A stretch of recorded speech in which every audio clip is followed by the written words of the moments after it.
Bom, gente, então bora lá que a gente vai dar continuidade aqui. Vocês já estão conseguindo entender de que maneira o Freud trabalha com essas questões, né? De que maneira ele tem um entendimento muito calcado, inclusive na própria concepção psicanalítica, que já vinha ali sendo trabalhada, inclusive em Totem Tabu, né? Eu vou lá adiante retomar algumas questões que o Freud trabalhou de maneira direta em Totem Tabu, explicar as relações que são estabelecidas aqui com o futuro de uma ilusão e, com isso, fazer com que a gente tenha um entendimento aí muito mais consolidado do que é, por Freud, essas ideias religiosas, né? Do que é a figura de Deus, olha esse ato falho, eu ia falar a figura paterna, né? Enfim, mas do que significa absolutamente tudo isso, né? Todo esse processo. Na última aula eu deixei para vocês, né, 3 questionamentos lá, para que vocês pudessem ficar pensando sobre isso, pedir para vocês deixarem, inclusive, lá nos comentários o que vocês pensam em detrimento desses 3 questionamentos. São questionamentos, inclusive, muito importantes para que a gente consiga compreender de que maneira é endereçada essa discussão, inclusive no seu seio, né, central. Mas aqui a gente já vai progredindo, né, acessando outras questões, porque são importantes para que a gente consiga ali, né, ter um entendimento maior do próprio texto freudiano de modo geral, né, o futuro de uma ilusão. Então vamos lá.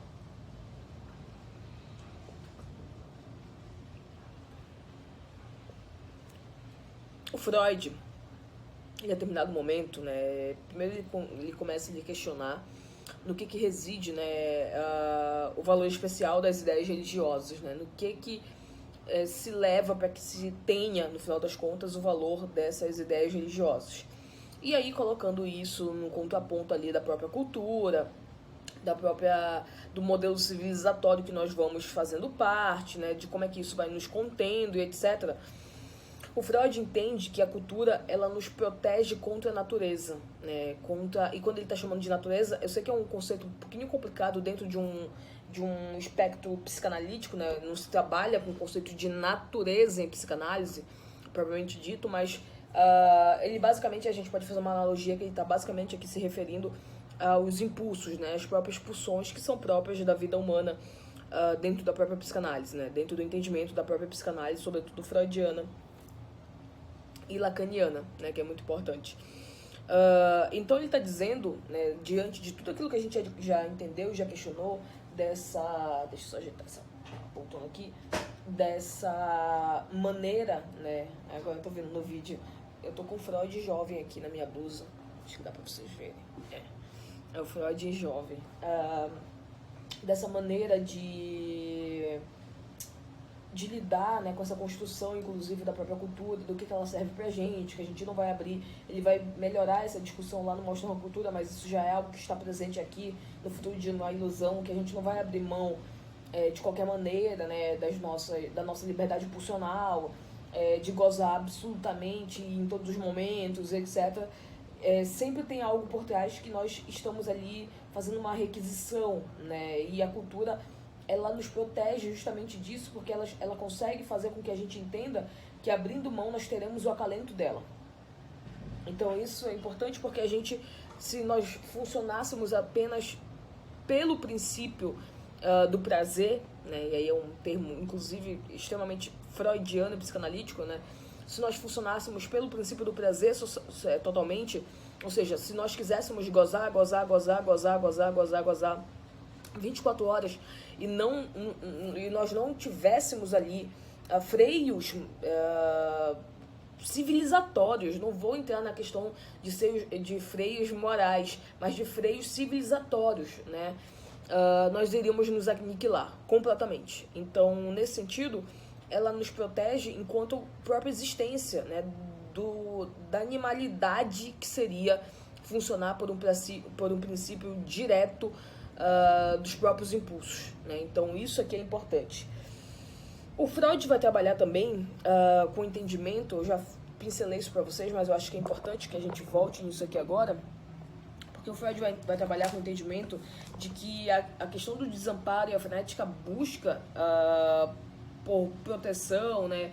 A gente está o tempo inteiro pedindo por proteção e a gente vê isso, por isso que ele trouxe novamente Psicologia das Massas na análise do eu, Porque a gente vê isso, por exemplo, na escolha dos líderes que a gente faz, né, nos grupos que a gente participa, nas ideologias que nos acompanham, né? Então, por que determinadas pessoas... Isso aí é importante pra gente discutir aqui agora, né?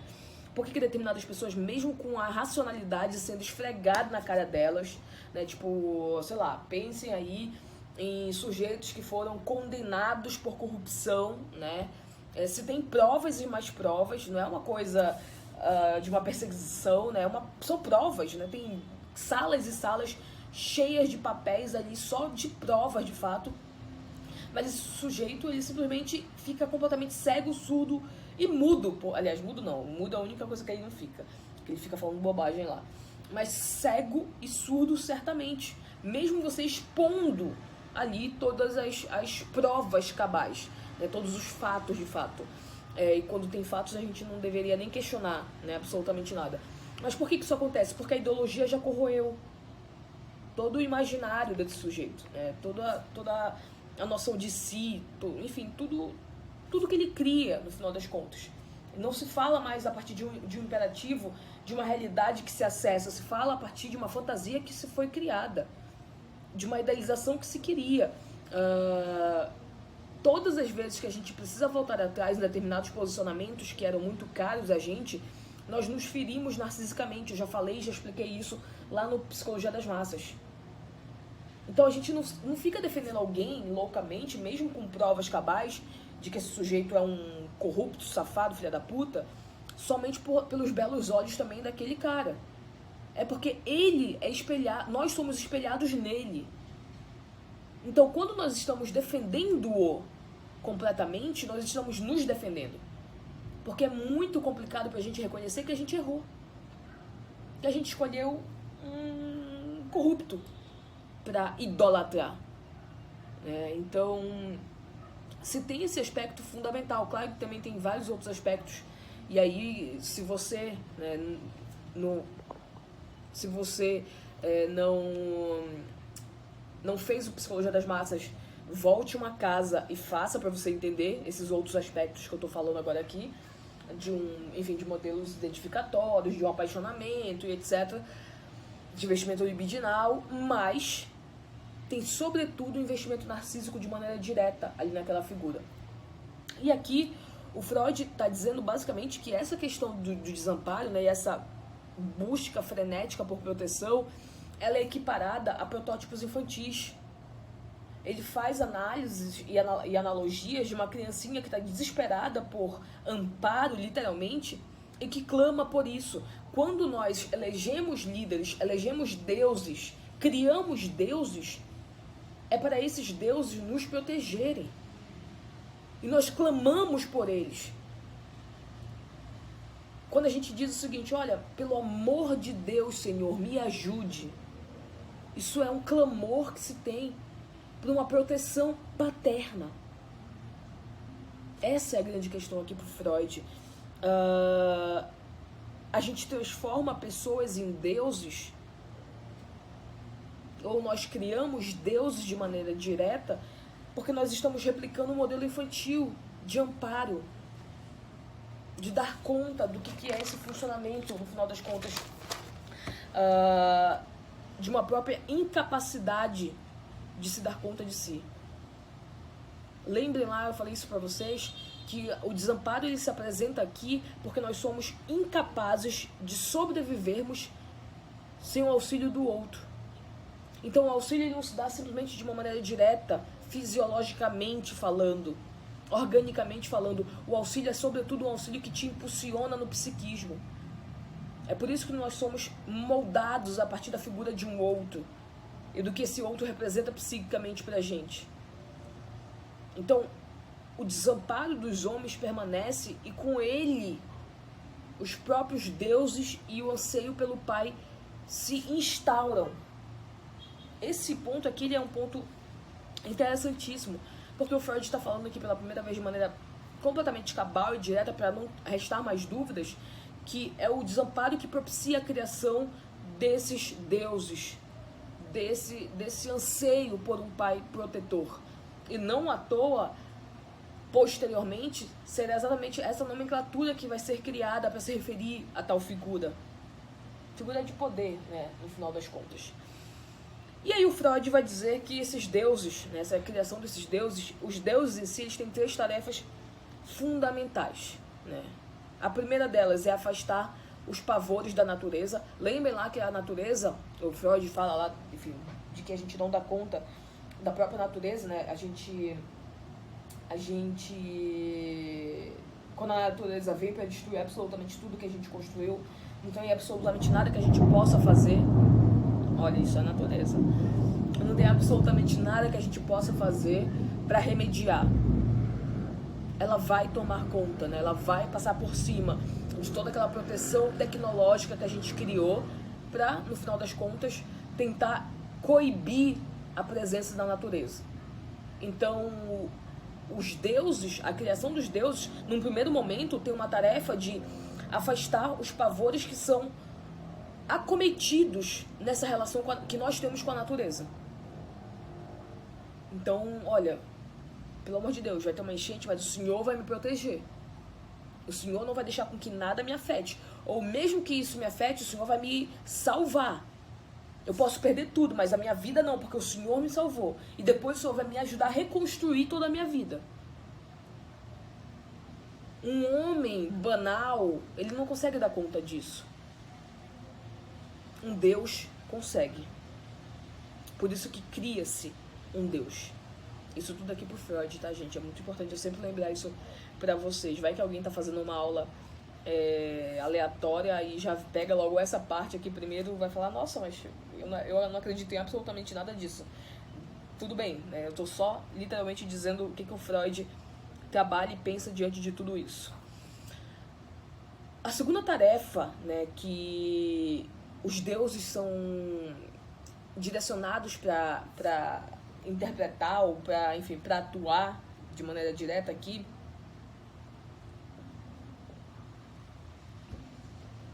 é uma tarefa que vai reconciliar os homens com a crueldade do destino, sobretudo o destino que visa a morte. Como assim, Jéssica? A morte ela é um fator fundamental, né? Ela é um fator que não há, pelo menos a morte para vocês, né, na maioria aí, orgânica, que não há como se questionar. Ela é uma realidade. A gente vê pessoas morrendo todos os dias. Nunca ninguém voltou. Não de maneira direta, né? Não tô falando aí de crença, mas não de maneira direta. E sendo a morte uma realidade factual, justamente porque ela é insuportável, a criação de um Deus permite com que ele consiga remediar essa insuportabilidade. Então, olha só, eu vou ter um paraíso agora para viver minha vida. Eu não vou morrer. É só uma passagem. Eu sei que o meu corpo carnal, a minha carne se foi, mas na minha crença dessa extensão, eu permaneço. Eu continuo sendo. Porque tem vida depois da terra. Tem vida para além da terra. Então, somente a criação de um Deus ou de deuses permitiria esse tipo de concepção aqui, esse tipo de entendimento de funcionamento no final das contas.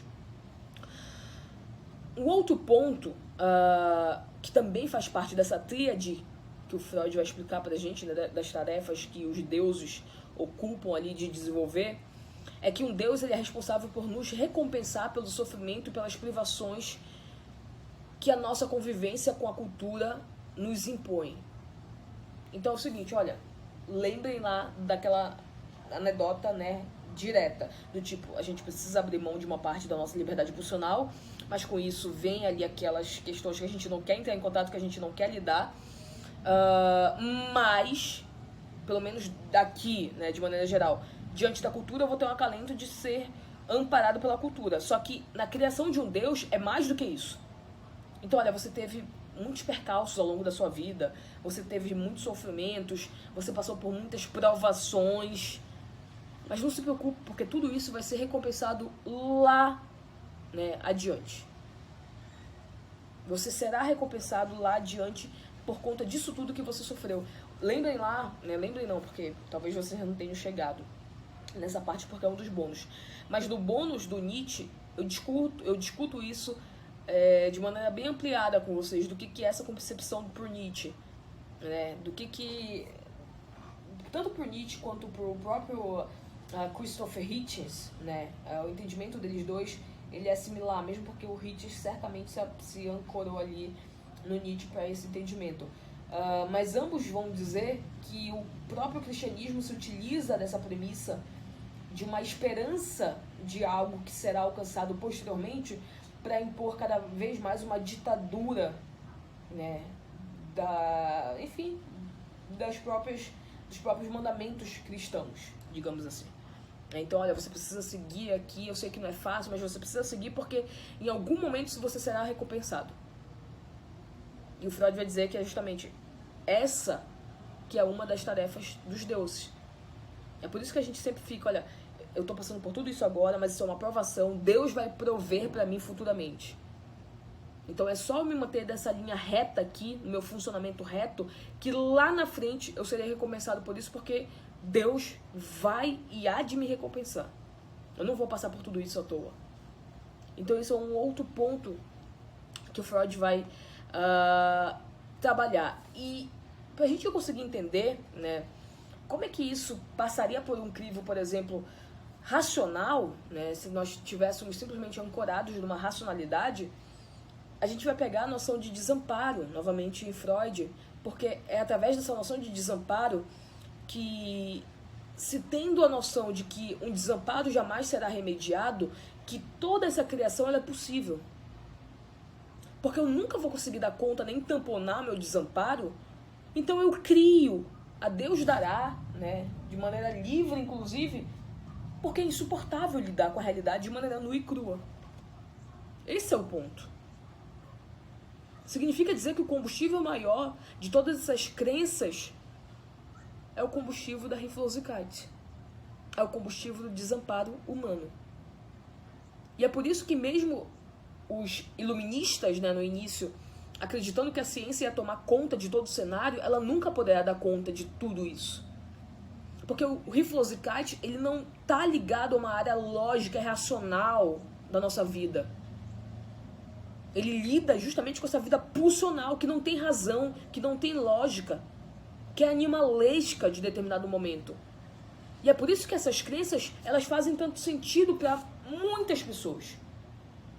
Na incapacidade de se lidar com isso de uma maneira racional, porque a própria fonte não é racional, eu crio tudo o que me é possível, inclusive por Freud, ilusões, crenças certamente delirantes.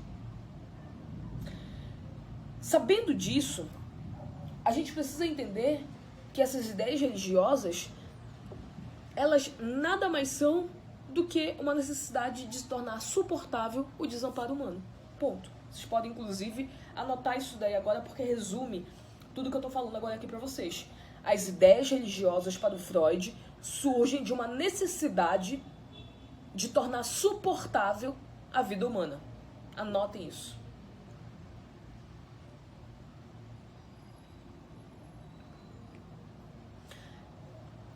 Juntamente com ideias ilusórias e fantasiosas que para o Freud também tentam amenizar uma realidade insuportável. É meio que uma analogia do que a gente está acabando de falar. Então é como se a gente estivesse dizendo, olha só, acima de nós, esse que crê, né, digamos assim, acima de nós há uma providência bondosa e ela vai dar conta de remediar todo esse sofrimento que nós viemos, né, sofrendo ao longo de toda a nossa vida, justamente, e aí isso é Freud, por uma marca fundamental que nos acompanha desde os primórdios, que é a marca do desamparo. Ponto. Né? Então,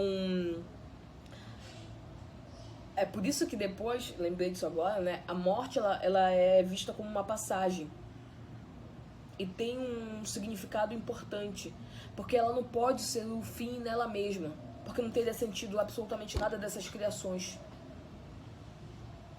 Se acabasse aqui, nada disso teria sentido se não houvesse um paraíso, se não houvesse uma crença imortal, nada disso teria sentido.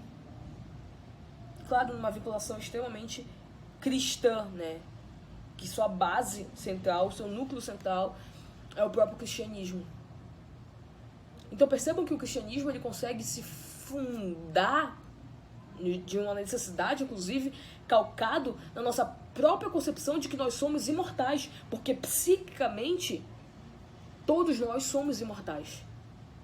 Eu já disse isso pra vocês, já expliquei isso pra vocês, quem não viu, volte lá nas aulas. Porque nós temos uma crença de imortalidade, porque nós não temos o registro psíquico da morte. E não tendo o registro psíquico da morte, tudo é possível no nosso psiquismo. Inclusive, sermos imortais. Eu posso falar da boca pra fora que eu vou morrer, que eu acredito na morte, que ela é um fato e etc. Mas o meu psiquismo tá rindo da minha cara, dizendo, não, isso não existe. Simplesmente porque eu nunca entrei em contato com isso. Então como é que tu pode realmente ter essa certeza? Isso aí é um ponto fundamental. E aí, para vocês conseguirem ir localizando, né, todos esses pontos, lembrem lá que o que está por trás de cada figura divina é o núcleo paterno para o Freud. Isso vai ser muito importante porque o pai é aquela figura que vem para castrar uma relação simbiótica, para colocar limites numa relação simbiótica. E esse pai castrador, ele se apresenta também na figura de Deus. Quando esse nos coloca mandamentos que precisam ser seguidos, inclusive, porque nós não podemos gozar absolutamente. Isso aí é interessante. Que nós precisamos conter os nossos impulsos para que a gente possa conseguir conviver tal como o papai fez quando ele me castrou, ele te castrou e castrou todos nós, dizendo, mamãe é minha. Mamãe é minha. Você vai ter que buscar a sua maneira de ser feliz, de encontrar o seu objeto. Mamãe é minha.